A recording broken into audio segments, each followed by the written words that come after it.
វីដេអូថ្មីមួយថ្ងៃនៃជីវិតនិស្សិតដាក់ប្រាក់គេថាទៅរៀនយឺតភាសាជាងអត់បានទៅរៀនអញ្ចឹងទោះបីនិស្សិតម្នាក់នេះងើបមិនដែលទាន់ម៉ោងទៅរៀនក៏មិនភ្លេចលាបឡេការពារកម្ដៅថ្ងៃដូចដែលអ្នកទាំងអស់គ្នាបានឃើញដោយសារតែខ្ញុំត្រូវជិះកង់ក្រោមកម្ដៅថ្ងៃអញ្ចឹងការជ្រើសរើសឡេការពារកម្ដៅថ្ងៃគឺសំខាន់មែនទែនសម្រាប់ខ្ញុំសម្រាប់លើមុខវិញខ្ញុំបានជ្រើសរើស Pond Sunscreen ដែលមាន SPF រហូតដល់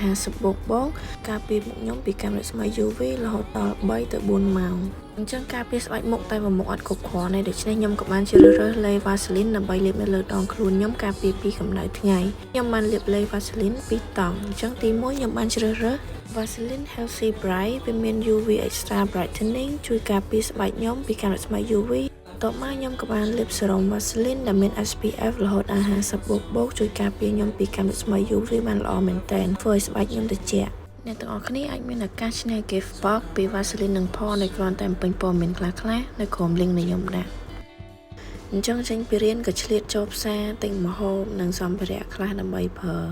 ដល់ផ្សាររាប់ម៉ោងទិញបានបន្លែខ្លះនិងផ្លូវមាន់យកមកចៀនញ៉ាំចប់